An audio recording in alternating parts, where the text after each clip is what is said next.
Alors nous sommes ici à l'écomusée de Trengg. Vous savez que Trengg, c'est un petit village où il y a 4 musées et puis un écomusée qui est absolument superbe. Hein. Et je suis avec Monsieur Pierre Catelin. Et Monsieur Catelin a actuellement une exposition qui est consacrée aux bières d'abbaye. Alors le pitch, quelle a été votre volonté en créant cette exposition ? Ça remonte à quelques années en fait, puisque en 2004 c'était l'année de la bière. Et comme on a un partenaire qui est la Fondation Chimay-Wartoise, on s'était dit on va faire quelque chose sur les bières. Alors au départ j'avais pensé faire une exposition avec l'équipe sur toutes les brasseries locales parce qu'il y en avait 1 ou 2 par village. Mais il s'est avéré que la documentation était très difficile à obtenir. On avait quelques bacs, quelques bouteilles, de temps en temps une facture. Et les bâtiments, dont on sait, des plaques, rue de la Brasserie, l'ancienne brasserie. Mais tout ça semblait relativement compliqué pour faire une exposition un peu cohérente.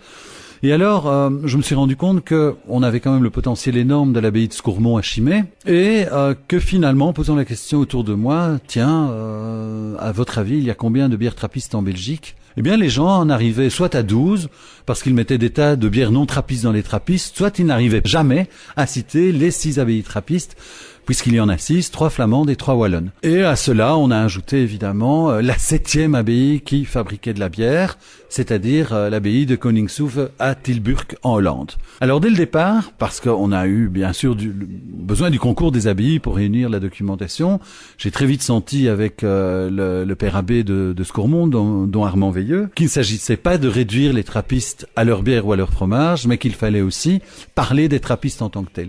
Et donc on a fait 2 parties dans l'exposition.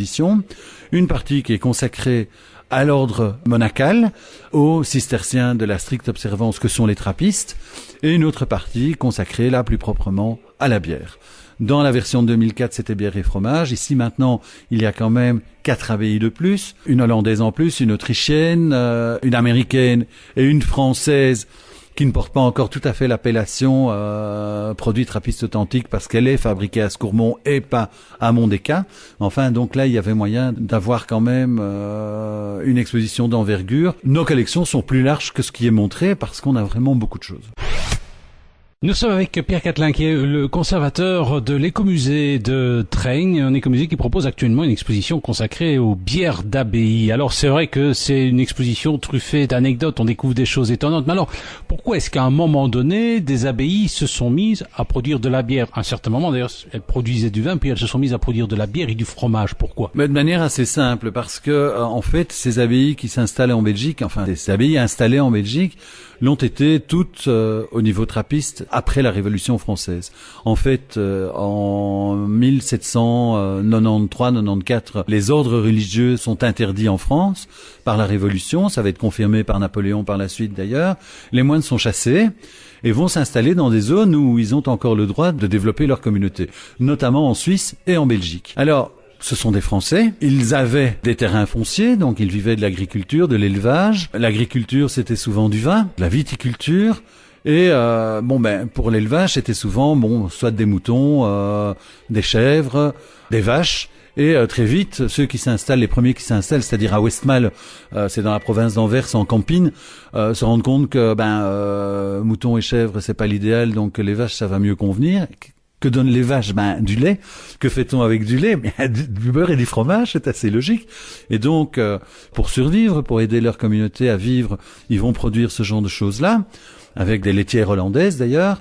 Et puis, ils vont essayer de relancer la viticulture. D'ailleurs, à Westmalle, on va produire du vin du début du 19e siècle jusqu'en 1922.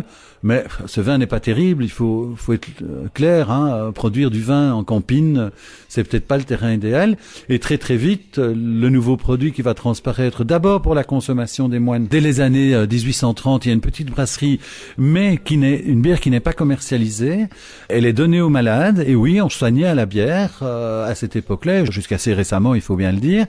C'était pour leurs visiteurs et c'était pour les moines, c'était une bière plus allégée. Pourquoi ? Parce que avant que ce ne soit réglementé par des stations d'épuration, par de l'eau de source mise en bouteille et tout ça, il est clair et net qu'au 19e siècle, on ne mettait pas de l'eau en bouteille, eh bien l'eau, elle était souvent contaminée, ce qui veut dire que la bière est un breuvage beaucoup plus sain. C'est d'ailleurs pour ça que dans l'Antiquité, les Égyptiens ont développé la brasserie, ça a été la même chose chez les Celtes, simplement parce que boire de l'eau de rivière, déjà déjà à l'époque c'était pas bon, et l'eau de pluie non plus. Les gens étaient malades, ça véhiculait des tas de maladies. Une fois que l'eau avait fermenté avec des céréales, ça lui permettait d'être nettement meilleure, moins dangereuse. Nous sommes avec Monsieur Pierre Catelin, qui est conservateur de l'écomusée de Traigne. Avec lui, on découvre une superbe exposition qui se déroule en ce moment sur les bières d'abbaye. Alors, il y a la partie monacale et puis il y a aussi une partie marketing. Alors, ils produisent de la bière. C'est à quelle fin, finalement? C'est pour survenir à leurs besoins? Prenons le cas de Chimay. Ils sont mis à produire de la bière. Pourquoi? Vous m'avez dit tout à l'heure que c'était un peu lié à l'histoire industrielle de notre région. Oui, donc les moines, l'ordre trappiste, donc les cisterciens de la stricte observance, sont liés à des heures de prière, donc ils font vœu de pauvreté, de silence, d'obéissance à la règle de Saint Benoît. Je ne vais pas vous la détailler, elle est vraiment longue, mais les phases de prière, de méditation et les offices sont entrecoupés par des travaux manuels. Le moine, selon la règle de Saint Benoît, doit travailler de ses mains. Donc ça va souvent être, comme je l'ai déjà dit, l'agriculture, parce que, il faut bien faire vivre l'abbaye. Alors il va y avoir des dérives, évidemment. Au Moyen-Âge, à un certain moment, vous avez des deuxièmes fils de famille qui ne vont pas hériter des biens ou qui ne vont pas embrasser une grande carrière militaire, qui vont rentrer dans les ordres, en général, plutôt dans les sphères dirigeantes des ordres monastiques, qui ne vont plus toujours respecter la règle de Saint Benoît du départ ou d'autres règles. Donc la pauvreté devient très relative. C'est pour ça que les bénédictins vont se muer en cisterciens, qui resserrent déjà la règle, mais puis, ça dérive aussi. Et finalement, au XVIe siècle, au moment de la Réforme, donc au moment de l'apparition du protestantisme, il y a notamment l'abbé de Rancé à l'abbaye de la Grande Trappe, qui va créer les cisterciens de la stricte observance, c'est-à-dire dans cette partie-là de l'ordre, qui va être reconnue par le pape, on s'en tient strictement à la règle de l'ordre. Et ça va donner les abbayes trappistes et trappistines pour les femmes. Là, les revenus ne viennent plus des domaines fonciers et de choses comme ça. Il faut travailler pour vivre. Et donc, c'est pour ça qu'on va avoir ce type de production. Alors, à Chimay, c'est un peu spécial parce que là, ça remonte au milieu du 19e siècle où le curé de Forches ou de Bourlay, je ne sais plus, de mémoire, enfin, les deux villages sont à côté, va contacter le prince de Chimay pour dire, voilà, on a un gros exode rural chez nous. Les gens quittent les travaux des champs qui sont plus durs pour aller travailler dans le bassin de Charleroi dans les charbonnages. Je trouve que le choix est un peu bizarre parce que je ne sais pas si c'était vraiment moins dur, mais ça rapportait probablement plus. Et il faudrait faire venir des moines pour relancer une école d'agriculture, relancer du travail dans la région. C'est ce qui va être fait. Et ce sont des moines trappistes du prieuré de Westvleteren en Flandre qui vont venir s'installer à Chimay. Alors leur école d'agriculture va pas super bien marcher. Par contre, leur élevage de vaches, lui, va bien marcher et va leur permettre de produire du fromage. Et très très vite, avec leurs céréales, ils vont se mettre à produire de la bière. Alors, comme j'ai dit tout à l'heure, il y a plein de brasseries dans la région. Le but des moines, c'est pas de concurrencer les autres. Et donc, ils vont faire de la bière spéciale, de la bière forte. Avant la guerre de 40, la bière de Chimay s'appelait la bière forte de Chimay. Donc, on va avoir cette production qui va permettre à l'abbaye à la fois de subvenir à l'entretien de ses bâtiments, mais ne fût-ce qu'à l'alimentation aux besoins de ses moines. On a besoin d'un médecin, on a besoin de médicaments, on a besoin de ceci, de cela. Ça va être entrecoupé par des destructions. Il y a les 2 guerres mondiales où chaque fois, tout le matériel de brasserie, c'est du cuivre, c'est récupéré pour l'industrie de l'armement. En 40-45, les moines vont être chassés de leur abbaye qui sera occupée par des Allemands. Ils vont se retrouver à Momigny, ou entre autres dans les écoles de Momigny, où ils vont continuer à faire de la bière avec l'aide de la brasserie Février, qui est une petite brasserie locale, qui a été plus ou moins reprise d'ailleurs pour le moment, mais de manière nettement plus moderne. Et après la guerre, ils vont recréer leur brasserie dans leur abbaye, avec l'aide d'un professeur de l'université de Louvain, et ils vont créer les bières qu'on boit actuellement, dont les formules datent de 1948. Et alors, c'est là qu'on voit le développement du marketing. On est après la guerre, il y a certainement l'influence américaine, et là, ça coûte cher. Il y a l'exemple d'Orval aussi, refondé dans les années 30, et où, même avant que la première pierre ne soit posée, les amis d'Orval créent une brasserie, parce qu'il faut bien trouver les sous pour construire ce monastère. Donc voilà, c'est lié, et pour vraiment bien développer un produit, à l'heure actuelle, et ça depuis la fin des années 40, le marketing est indispensable, et certains vont être très performants en matière de marketing. Nous sommes avec Pierre Catelin qui est le conservateur de l'écomusée de Traigne, petit village superbe. Alors on peut découvrir actuellement une exposition consacrée à l'histoire des abbayes. Alors il y a une partie qui est consacrée à l'histoire des moines et des abbayes et puis une partie consacrée à leur marketing. Alors il faut savoir que trappiste c'est une appellation contrôlée et ceux qui galvauderont ce terme subiront des procès. Ah oui, il y a des procès assez lourds. Et ça, les premiers procès qui ont été gagnés par les moines trappistes, ça date de 1962.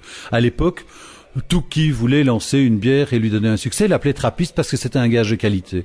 Et là, notamment les moines d'Orval et de Westmalle se sont révoltés en disant c'est pas vrai, ces produits n'ont rien à voir avec les nôtres. Chez nous, c'est fait dans une certaine tradition, avec une certaine éthique. Là, c'est du pur produit commercial et ça n'a aucune raison de s'appeler trappiste parce que ce sont pas des trappistes qui les font.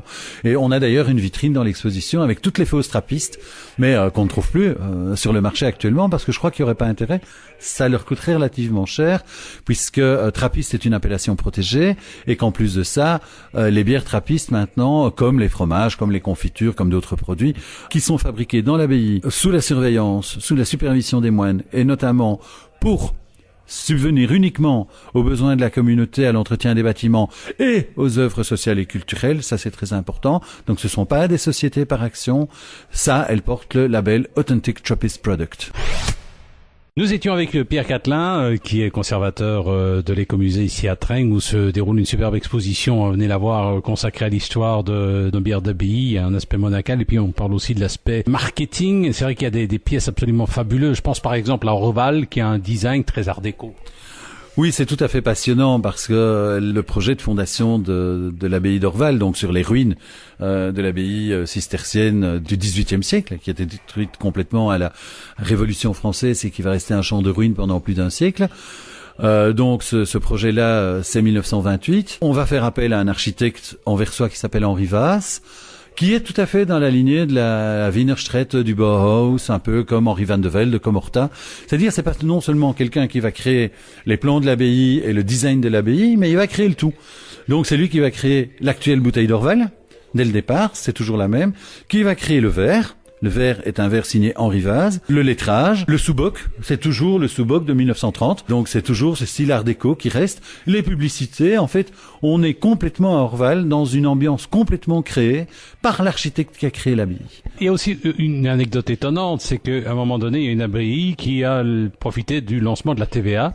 En flamand, ça donne la BTW et ils ont créé des verres à BTW, c'est le nom exact, c'est Brouwerij Trappist Westmalle. C'est aussi TVA, et alors ils ont sorti tout un marketing. Ça, c'est... je ne sais plus. Westmalle, je crois, non? Oui, non, c'est l'abbaye de Westmalle, donc Brouwerij Trappisten Westmalle, BTW.